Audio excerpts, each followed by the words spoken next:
All right. God bless you, brethren, and welcome to another exciting episode of our Believers Table podcast.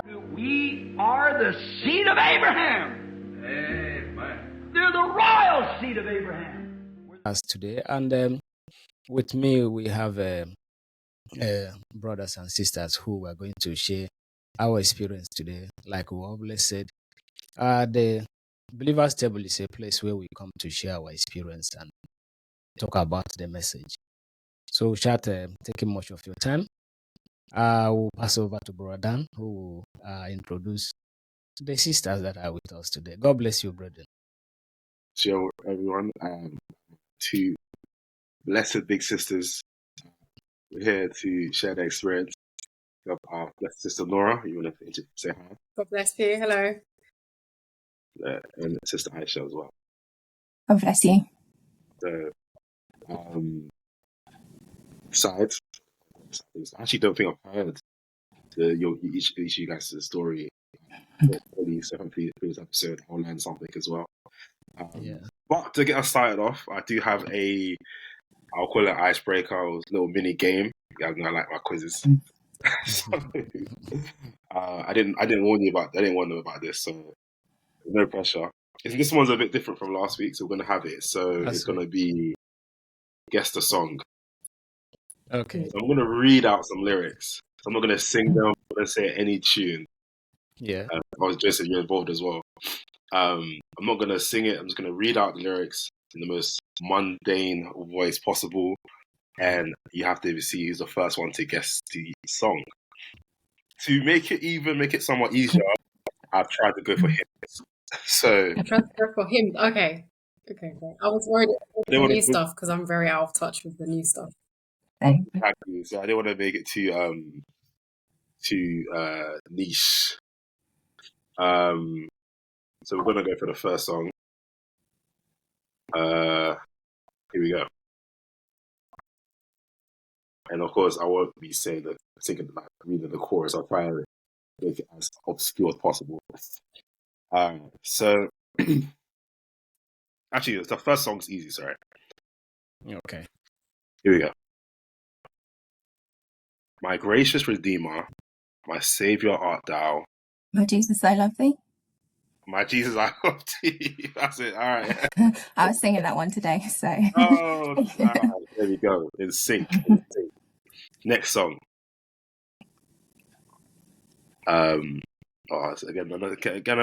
It's still quite easy. While the world looks upon me as I struggle along, they say I have nothing, but they are so wrong. In my heart, I'm rejoicing. How I wish they could see. I know it's the Easter Brothers. Yes, I don't know who got it first. I think so. Aisha got it first. I didn't hear what this said. The Easter Thank Brothers. you all for your blessings on me. Yeah, that's a song. Yeah, that is my favorite song. No, don't worry. Go. You get some. Here you go.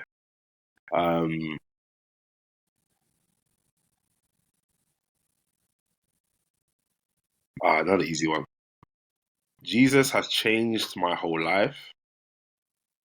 If anybody asks you just who I am, I am redeemed. So you always do a lead-in to the title. So it's like if you just continue it, you get the title. These are too easy. Oh, okay. I thought these would be a bit harder. Okay. To make a wretch his treasure, how great the pain of searing loss. How deep the Father is for us. You had to get that. Nora had to get that one. I would not understand it. I would be confused if you didn't get that one. I put that one just for you, actually.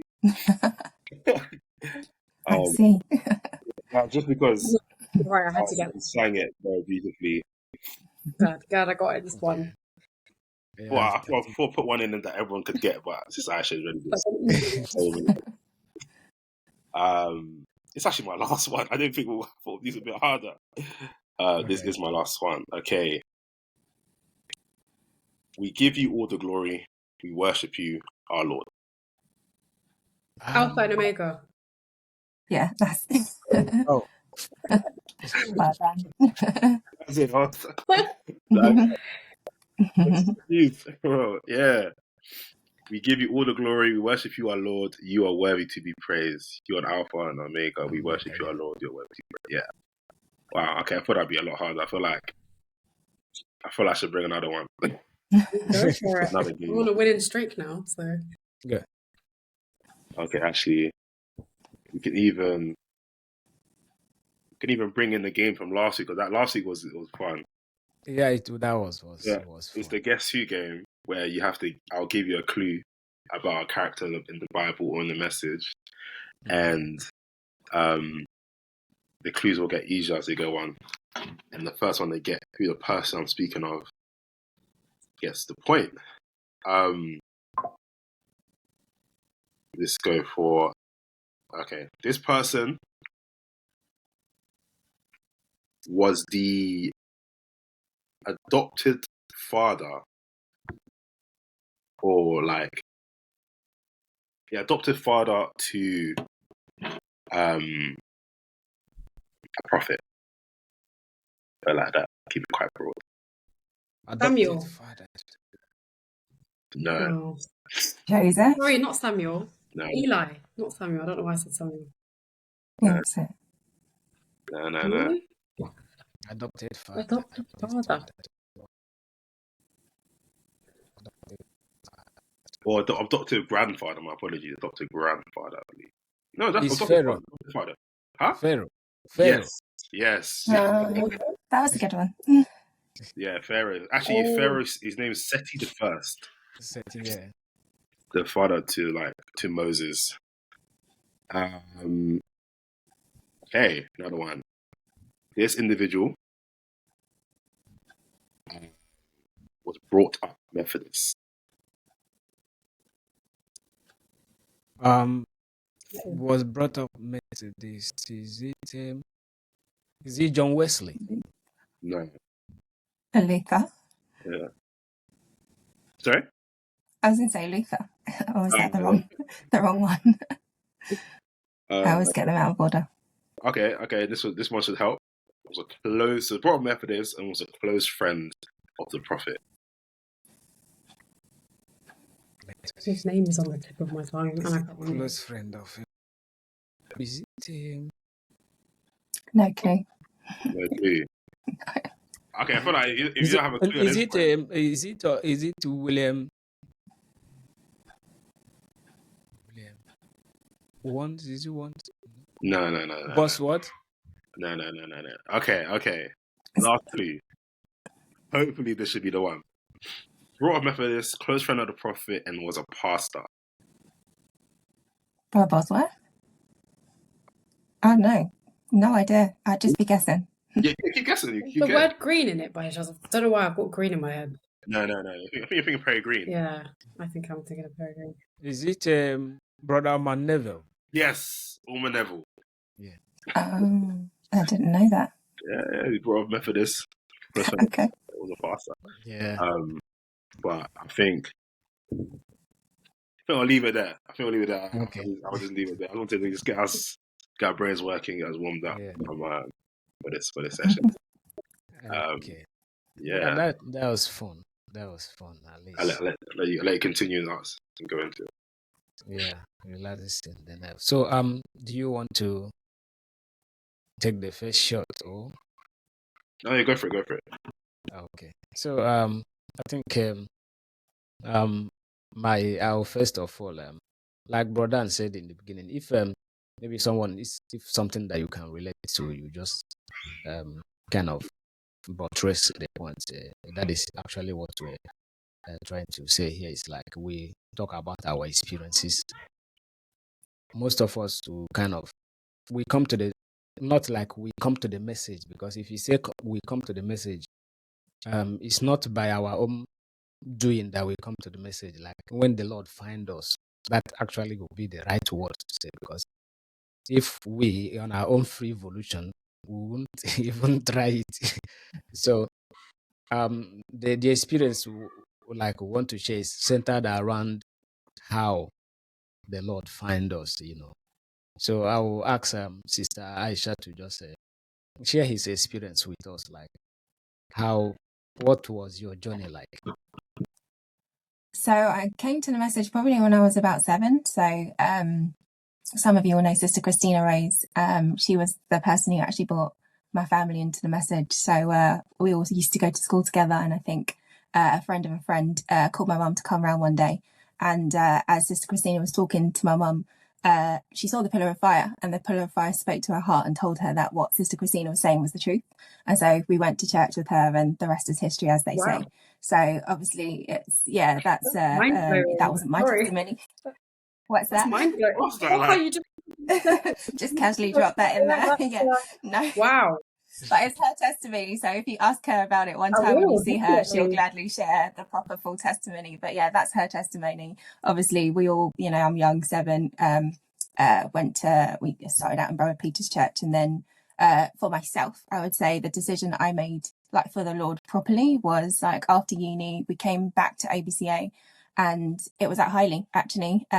Brother Tom had I would say encouraged me to go to Highley because he had the song, I don't know if you remember the song Paradox, and he wanted someone to play the saxophone for it. And so he was like, you need to come on like the youth day. So I went on the youth day, and just like halfway through the day, and they did like a prayer line or like an altar call. And I was like, oh, do you know what? It's time to give my life to the Lord. So I went in the altar call, and from that day on, it was just, all the way. So yeah, that's my little mini summary. Yeah, that was a good experience. That was. Was there anything? Okay. Oh, sorry. Sorry, you can go on. I was going to say, was there anything leading up to that moment, or was it just a split-minute decision in that moment, like a calling, and you just listened, or was it building up to that point? I wouldn't say so. I would say that I always knew that the message was true. I would say I was always a believer. Like we had a lot of like listening to the tapes in my home. Like my mum would always be like just talking about it with my sister every night, because I shared a room with my sister. She'd play the tape every night, so I had no choice but to listen to it. So it was just very much in me. But you always just think you have time, isn't it? You think the rapture's gonna come soon. You're like, oh, I won't go to uni, I won't do this, I won't do that. But then still you think, oh, I'll do it later. And so I was one of those, I'll do it later. And it just, we came back to church, and it just felt right for me. I don't know. Yeah, it just felt right in that moment to just go lay it all on the altar and just start fresh with my Christian journey, and love the Lord and follow the Bible and the Word properly. So up to that moment, if I heard you right, you said you actually you came to the obviously, let's say the Lord found you at a young age, and all through that period, you actually made your own decision. Is it when you finish uni or? Yeah, so probably was about 22 or so. Yeah. So it's 2020, Highley 2020. That was the day. Yeah. Well, leading to that period, what was going on in your mind? Others was coming to church. Is it just like, let me just please my mom, let's just go to yes church? Exactly. So there was a lot of that. I remember being in bed and mom would be like, come on, you need to go to church. I'm like, I don't want to. She's like, no, you need to go to church. And I'm like, okay, I go to church. I just felt like, I was just living my life at uni. You kind of do a bit of a blend of doing the right thing, not doing the right thing. And so when I came to church, I just thought everyone's doing the right thing. There's little old me. My sister used to go, my brother even used to go. Obviously he doesn't go anymore, but him and my sister used to be there. My mum used to be there. And then there was just me dragging along. But then, you hear the truth, and it's the truth anyway. And so it's like you even make that decision to do it properly or not. And it's like you're never comfortable in the world anyway. You go out with your friends and you're the odd one out because you just can't enjoy what they enjoy, because it's not how you've been brought up. It's not what you like. And, very quickly, my friends, like, well, we don't speak anymore, really. It's very odd occasions because you can't enjoy the same things. So it's like, you're not supposed to be there, but you try and make it work. But then you get to a point where you just make that decision. So, yeah. I think it was something Brother Alex had said, and that's what church does for you, or that anointing, that atmosphere, like it just something sparks and you just think, this is my time to go. Because I think he had been calling people and, it's like, come on, you need to come. And it was like, there was like that one final time where it was like, another call, and I went, and that was it. That was it. Wow. Okay. Before I pass over to Bro Dan, I would like just one last question.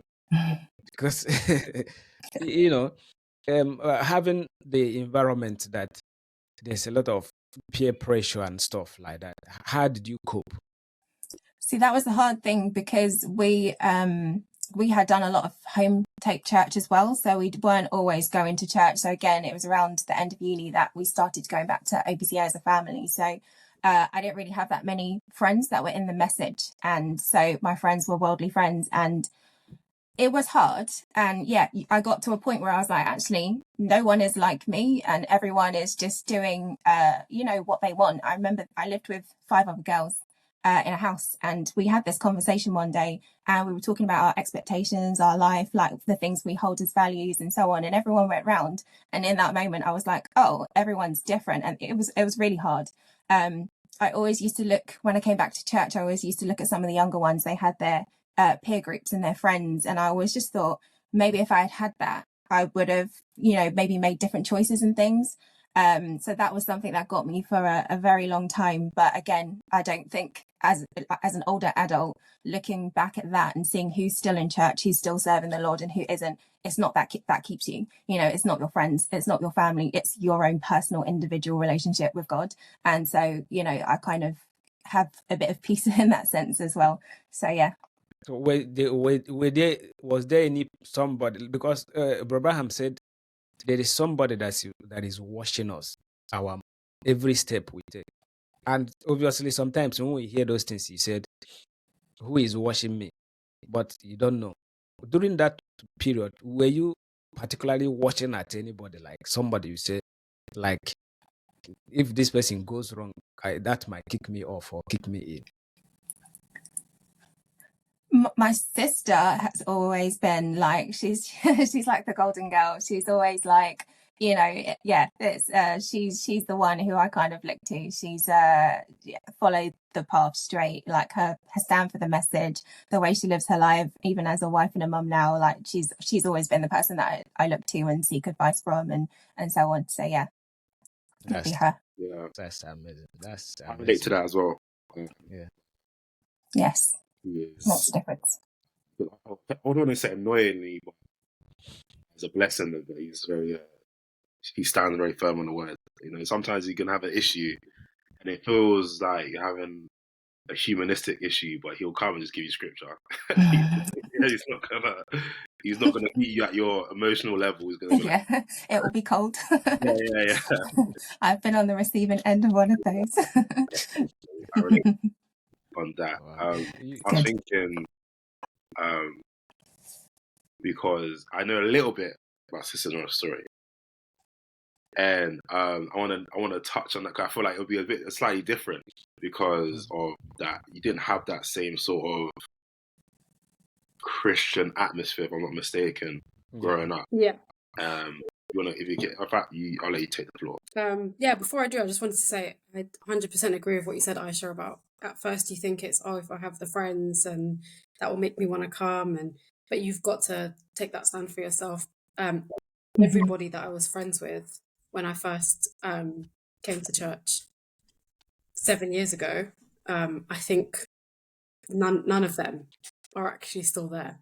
None of the friends that I made when I first started are there. I still touch base with them every now and then, but if they were the reason that I was in church, I probably would have left with them. So I 100% agree with what you said.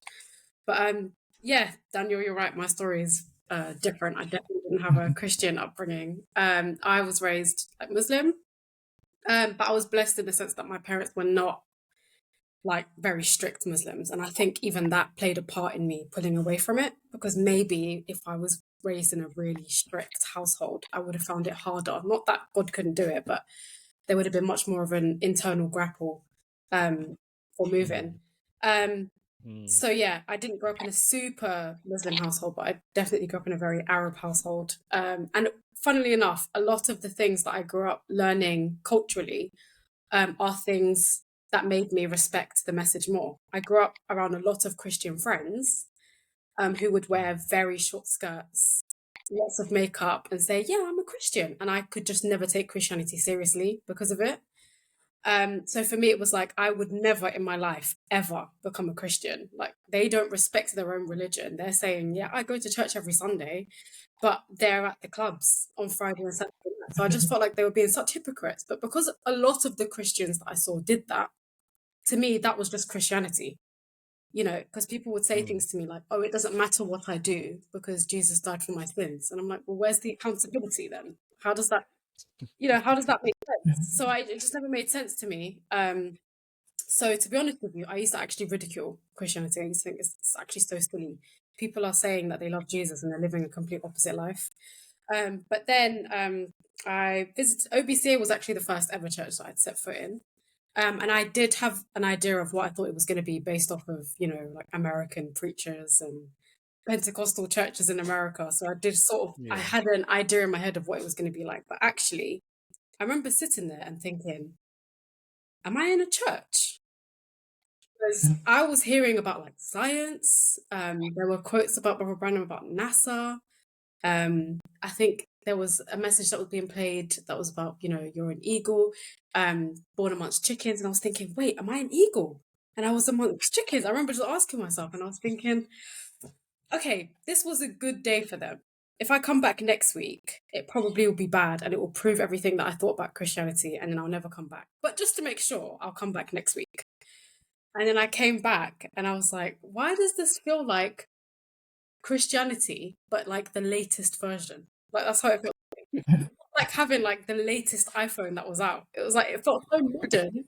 Contrary to what everyone thinks, everyone says like, oh, it's felt old fashioned, but actually what's being preached is so ahead of its time. Because if we're thinking about when Brother Branham was preaching it, I think it was way ahead of its time. I remember thinking like, oh, this is not like the archaic Christianity that I thought I was going to hear. I'll come back. Anyway, weeks later, I was there and I actually decided, okay, I'm going to be a Christian. But having been raised a Muslim, I just couldn't accept that God had a son. I couldn't accept it because it's one of the things that's really just drilled into you. So I was kind of torn between, I don't want to be a Muslim anymore. I'm really enjoying coming to this church, but there's a part of me like deep in my soul that just wouldn't accept it. And no matter how much I would try and like pretend, it was like, I actually can't believe that God can have a son. And they really drill that into you. That's the biggest message in Islam. So actually the reason why I believe today is because of Henry the Hoover. So let me let me go into that. let me go into it. Right. Definitely need to explain that one. I love telling the story because it's so simple. It changed my life. It absolutely changed my life. I think this actually no. Oh yeah. Yeah. So fast forward now, I'm married with one child, and I'm still like, I can't get over this. I've been going to church almost for a year now, and I still can't get over the fact that God has a son. I just can't believe it. We had a Hoover that was really like temperamental. Sometimes it would work and sometimes it wouldn't. And I just got really fed up because I really needed the Hoover. So I remember I just stood there with like my hands on my hips, looking at the Hoover, and I went, okay, if you are the Son of God, turn this Hoover on and let it never ever break down again. May it just work forever. If you are, like, if you really are the Son of God, show that to me now through this sign. And I pressed the Hoover and it turned on. And I remember, like, I wasn't even interested in hoovering anymore. I was like, okay, I believe it. That's it. That's it for me. And ever since then, the Hoover has never, like, I'm telling you, before that, sometimes it would work and sometimes it just wouldn't. It was very temperamental. After that day, the Hoover worked every single day. And it's such a silly story, but it changed my life. Because literally a minute before that, I couldn't get over the fact that God had a son. After that, I was like, I accept it. I accept it. God in simplicity. Simplicity, Actually, honestly.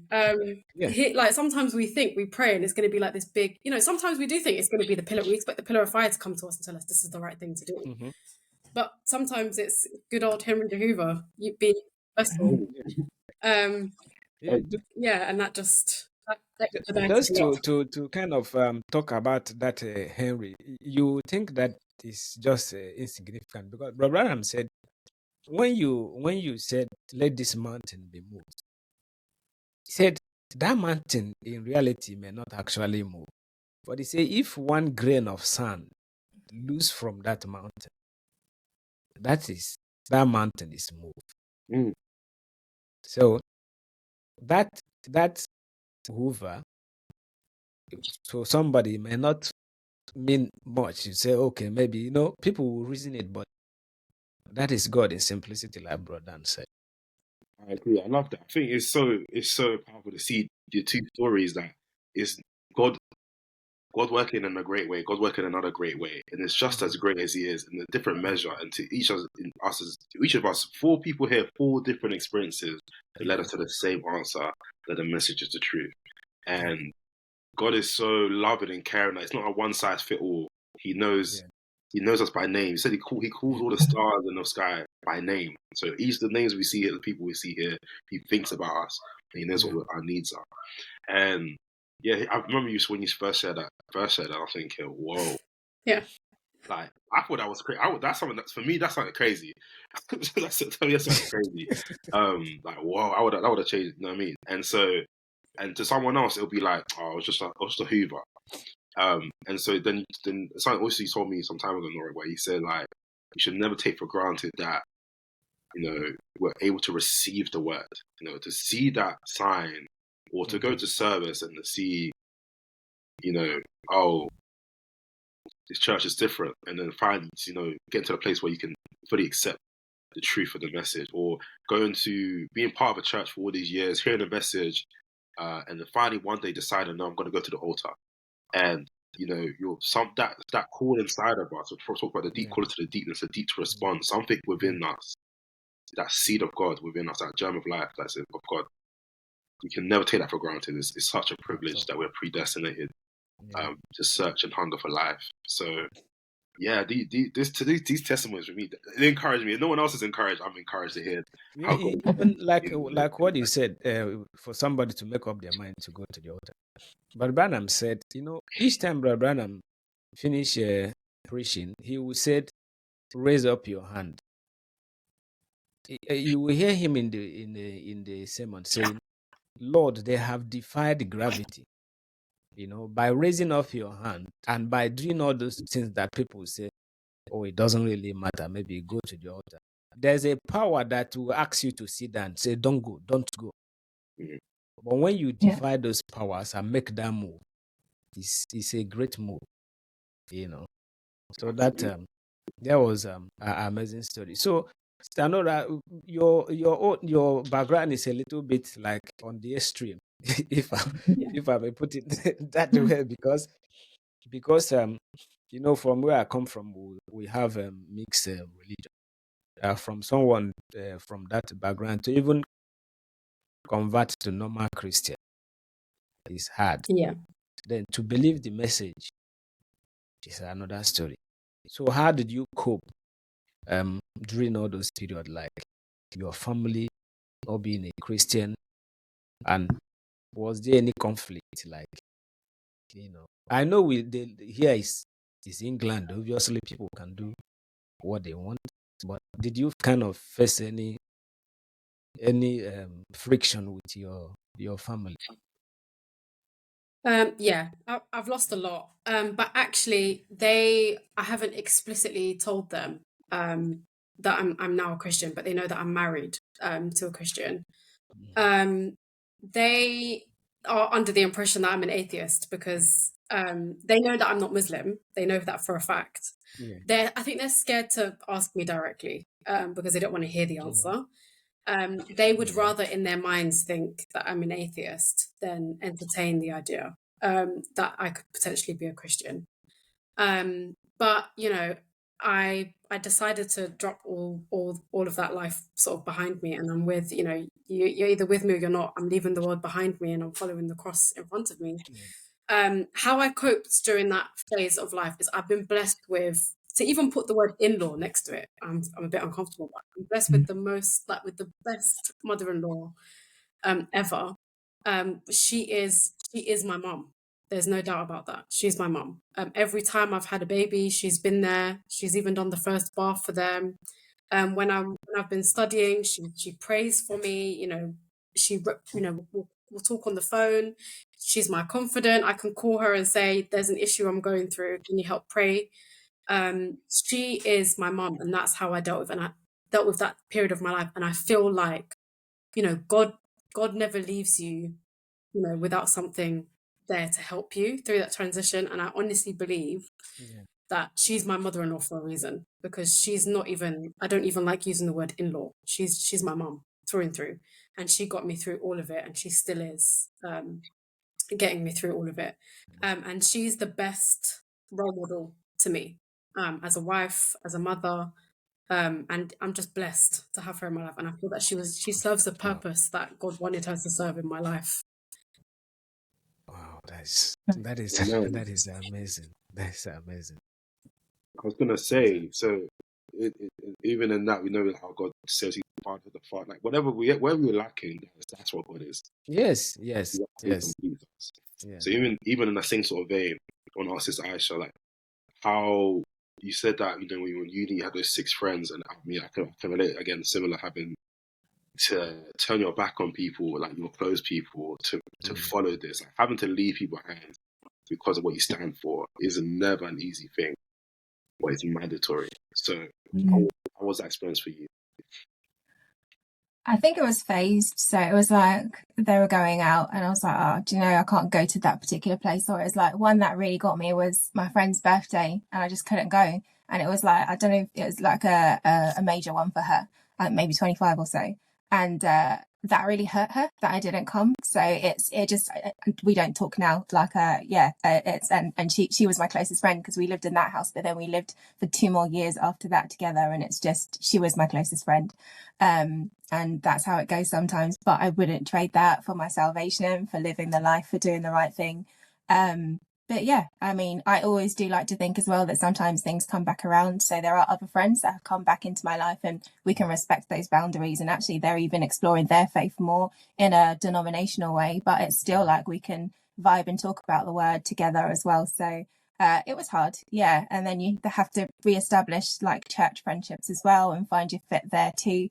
So again, it's hard when you come into, I don't know, Nora might be able to relate to this. You come into an environment and everyone's already formed those friendships. And although obviously I knew some people from when I was like 7 and younger, it's not the same. You're dipping in and out, and everyone is just very tight knit. So yeah, it was a struggle, but it's you and God, and it still is, and it'll always be that way. There are times where you just have to stand alone and get through. So yeah, definitely. That is actually true. I want to my question now is a little bit. I want to ask Sister Aisha and Sister Nora, but I want lean towards Sister Nora because you see, in the message we don't dress like other people, obviously. I know, Sister Aisha, you grew up in the message, and obviously, it will not be much of a problem to you. But Sister Nora, coming into the message, and you see that some people say it's you should. It's a law. Don't do this. Don't do this. Don't do this. Which actually is not. It's just a way of life. How did you cope with when maybe you see somebody tell you must not do this, you must not do this? Talking about the way we dress, the way we look, and you ladies, pretty ladies, born in the UK, you have everything that nobody should tell you what to do. How did you see those kind of lines? When I first came into the message, when I noticed that everyone was wearing long skirts, no makeup, things like that, the clothes aspect of it felt a little bit like home to me, because you do grow up in an Arab culture dressing a modest way. So it felt like, okay, I can respect this religion because they're at least asking women to be modest. Personally, I struggled the most with clothes also, but with makeup. I wore makeup every single day. I had no confidence in just how my face looked without makeup. And I was actually brought up in an environment where if I wasn't wearing makeup, I was told to go and put makeup on before going out. So seeing my face without makeup on to me was the worst thing ever. So coming into a message, I remember saying, oh, well, I'm going to come here, but I'm not going to stop wearing makeup. And I remember that the person I was talking to was sort of like, it's up to you. I mean, this is your journey. This is what this is. But I like that they didn't argue with me on that though. That was it was nice, but they were sort of like, this is what the message says. Just go away and think about it. I struggled a lot with makeup, but one day I just threw it all out. I can't pinpoint a reason as to why. It was just a complete change. Just overnight, I just completely went off of makeup. I remember even like 6 months later, I found a lipstick that I hadn't thrown away. And I don't know what possessed me, but I was like, oh, let me try it on, maybe see if and I felt like I looked ridiculous. I was like, I looked like an absolute clown.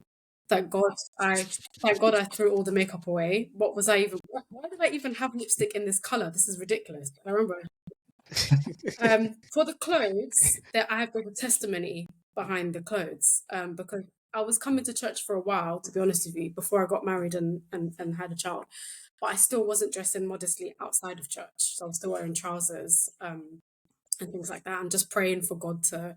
It was mostly out of habit. It's just that's the clothes I had. Coming to church was still quite a new concept to me. And I wasn't in a position, well, I was telling myself I wasn't in a position to completely change my wardrobe. So that was my excuse. But I remember that I went out one day and I was walking and there was a man following me and he would not leave me alone. As much as I would say, I'm not interested, leave me alone, he wouldn't leave me alone. And as I was walking, I just felt a rush of sadness. And I was like, I have caused this man to follow me and not leave me alone and pursue this. Like, I've caused him to sin, but I've really caused him to sin because he's not even leaving me alone. And I remember feeling like the weight of his sin on me. And I was like, oh my, I'm the cause of that. I've made him sin. Like, that's going to count against him, but I'm the reason. And I remember I went home straight after that and I just took all my trousers out of my wardrobe and I just threw them away, because I just felt so much guilt that I made that man sin. And yeah, it's the fact that he just wasn't, goodness, I'm really causing this man to sin and he has no idea what he's doing. And I couldn't bear that anymore. And that's when the penny for me dropped. And then I threw away trousers that very day. And since then I have not had a single pair of trousers in my house, not even as like pretty. I don't do it. Before I go to this, I think sometimes you go up in the message, the assumption is that we all know that's not the case. But even in that, you see how like this is how I always believed that Jesus is the kind of person that he changes people from the inside, right? From outside him. And it's like it's man that we do like, oh, you gotta look this way, you gotta make sure you're looking this way. Otherwise, because what you present is what it shows what's on the inside of you. But if the inside of you is not what you're dressing as, then that's hypocrisy. So I respect the fact that even it took that experience for God to reveal it to you that what that really meant. Because I feel like when you grow up in something, you just do it similarly out of habit. You don't wear this or you don't go to these places out of habit. We don't know why. It's like when maybe not the best way to explain it, but sometimes sometimes when you're a kid, your parents will like beat you for something and you have no clue why. It's like, don't do this. I'm like, and you're like, why? They're like, no, you just don't do that. And I'm like, okay. And then you get older and you think to yourself, well, I don't know why I can't do that. And then you get close to the fire, you get burned. You're like, oh, that's why I can't do that. But in the same way, like say the Spirit is the best teacher, but the main point being that Jesus is the kind of person that changes us from the inside out. And just actually, I want to hear your side of that, because like I was saying, like it's sometimes our habit, but then you kind of get to a place where similarly you have to be revealed to you why modesty is important. Also, male modesty is also important. Sister Nora told me off for how yes. I hope you turn them away. Yes. That's what big sisters are for. But yeah, so Aisha, please. Yeah, so I think for me, it's been sports. So obviously when you're a child, obviously Brother Adam says, little girls, they can do whatever. But you get to the age where for me, like I like sport, like, it's my thing. So that was a challenge. up until probably uni time as well. Like I used to play netball at uni still. So it's like when you go into events or things to do, then you're like, maybe like, but there's no justification for it. And as an adult, like if I want to, you know, go for a run or do sports or do like play squash or something, there are dresses and we can wear dresses, and everything you can do in trousers or shorts or whatever, you can also do in a dress. So there's really no excuse. One of the things that I did once when I was younger that I'm like, oh, I'd love to do that, but you got to wear trousers is skiing. But actually, when you talk across a network of sisters, you realize that people in America, in Canada and places like that, the girls, the sisters, they go skiing in a skirt. So it's like if they can do that extreme sport in a skirt, then there's just no excuse for anyone, anywhere, any place, anytime. So yeah, sports kind of did it for me. And just, I guess when you're going out, you want to look nice. So, you know, your skirt is ever so slightly too short, or it's ever so slightly too tight, or your top's ever so slightly too low. But you get to a point where it's like, well, what are you doing? Like, who does that satisfy? It doesn't satisfy you. It doesn't satisfy anyone. You can look just as lovely in like modest dressed as well. And yeah, so I think because I'm a girl's girl, like I like wearing dresses. It just has not ever really been a problem in that sense. But yeah. What position were you in netball? See, I learned a lesson in holding your position. So they always used to put me as goal shooter, and I used to be like, I want to be goal attack because I want to just run a bit more. Yeah. And she always used to put me down. But why? And one day she explained it to me. She was like, you have to learn discipline. Stay right there by the goalpost, wait to be fed the ball, and then like you'll see your track record like improve. And once I clocked that and got it, it was the rest was history. So yeah, it was a good lesson in discipline to just be goal shooter. I'm hearing that spiritually as well, though. Like yes, exactly. Like I still sometimes I hear that lesson. I'm like, thank you. Yes, hold your position. Is what happened. Yeah, I heard that. I was like, that's double meaning that. Yeah. Also played goal shooter one time for charity match. It was the rugby team versus the netball team. Okay, yeah. I know It helps when you're tall. yeah. The discipline, yeah, absolutely. The sports was not an issue for me. It's not an issue for me. Yeah, wow, I struggled. I wish it was one of my struggles, but unfortunately. I'm going to ask one last question. This is really surprising. I'm not surprised, but I'm surprised. But I'm blessed. Because I think for the people who are listening, hearing different stories is encouraging. It might be one person that can relate. It's blessed. So the question I'm going to ask is that if you were to advise someone, like your younger self or someone that might be going through a similar situation as you, how would you? What would you give to? What would you say to them to encourage someone to see? Someone's like kind of debating within the message. Like, what is the message? Like, is it the truth? Is even Christianity the truth? Maybe is Jesus Christ really the Son of God? You know, I know you had your personal experience or you had your personal thing, but if you could try and explain it to somebody and like articulate some sort of advice to them, what would you say? Anyone can go first. Nora, you go first. My advice would be to really be sincere in your requests. So when I made that prayer about if you are the Son of God, I was genuinely hoping that I would have an experience that would show me that he was, because I really wanted to believe that he was. So it was strange for me. It's like I really wanted to be in the message and I believed everything in the message, but I just couldn't get over that hurdle. And it was, I feel like it was such a sincere prayer. And I feel like that's why it was answered in the way that it was. I feel like just be sincere. And even just yesterday in the meeting that we had, Pastor was saying that, you know, when you pray about something, you don't pray with one eye open. You know, you have to be happy with any outcome. You can't be partial to like one outcome. Oh God, I'm praying that you keep me in, for example, in the Pentecostal church. You know, you're praying for an outcome rather than God, just reveal to me who you are and where I'm supposed to be. You know, I want to believe these things, but just show me where I need to be. I just need to be sure. You know, Gideon did it. Why can't we? You know, he wanted to be sure. So I don't think God is against you praying and saying, look, I just need the confidence to know that this is sure. And if he gave it to Gideon, more than once. You know, I'm sure He'll hear our sincere prayer. But yeah, Yeah. sincerity. That's massive. Amen. I think for me would be just the devil is very good at desensitization. So I feel like, especially if you grow up in the message, I think there's a different experience between like growing up and then coming in later. You know, we all have our trials, and the devil will do something ever so slight, and then you're like, okay, I got through that. And then the next time it's stronger, and then it's like those waves.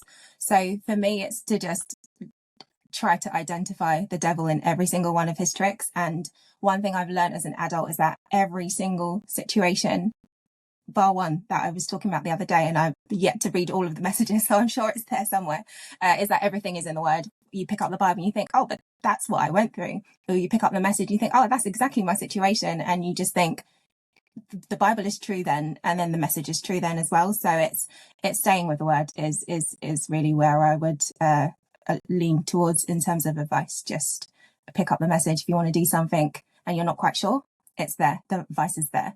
Because what you don't want to do as well is not read the message, and then when you're serious later on, you find the quotes that you missed when you could have searched for them later, and then you feel guilty, or you feel like, oh, if I'd just seen that, then maybe I would have made a different choice. I would have done a different thing. And the regret is just not where you want to be. It's still grace, and you still have, you know, your testimony through it all. But if you can avoid something, for me, like, avoid it. Just stay with the Word and seek advice from like older sisters if you have them, like in the church.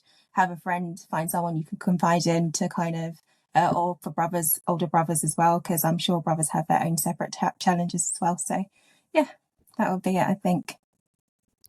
Amazing. If I must be honest, I would say I'm blessed, to be honest, sincerely. You know, I'm blessed to listen to every one of you. You said their journeys, which, like I told Bro Dan, we grew up in Africa. It was expected of us to believe God because that is our only option. So, but you guys, with the advancement in everything that you have at your disposal, you know, I'm really blessed.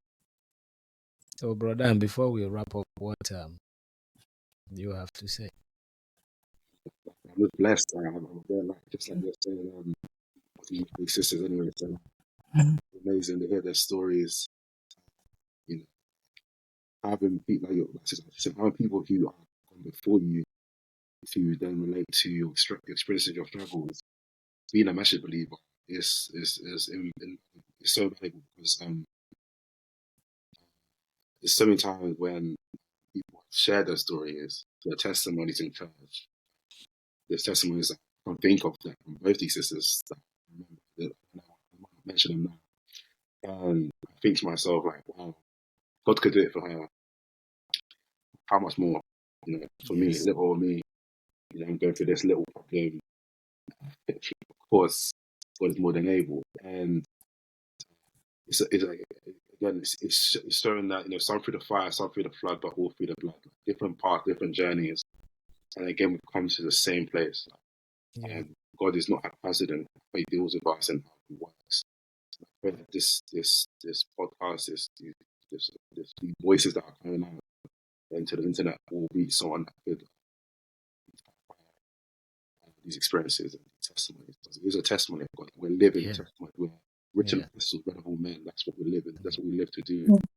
Not perfect by any means, but we're striving for perfection. And Yes. hearing the journey where we came from is also indicative of where we're going. You know, we come from Yes. a place where you have to leave, you know, Egypt, for example. Yeah. Yeah. You left different things. You left your friends. You've left family. You know, all for the singular goal of uniting with our bridegroom. So Mm-hmm. I'm privileged and blessed to be here. Yeah. So thank you, Sarah. So nice. All right. Thank you, Sister Nora and Sister Aisha. It's been a wonderful time sharing your experience, and we hope you guys will come back again and we talk on other things. You know. So thank you for being part of today's episode, and we bless God for your testimonies. And Sister Nora, I your own testimonies, because I know crossing over from this other is difficult. Yeah. But the Lord, just like when you were saying the ego and chicken, that is actually the befitting stories, because God scattered His seeds everywhere. So once you hear that cry, maybe you were in the chicken barn, you say you think this is me, you come out from there. So that's really resonate with me. So until we meet again, God bless you Amen. richly. God bless you. Um, God bless you.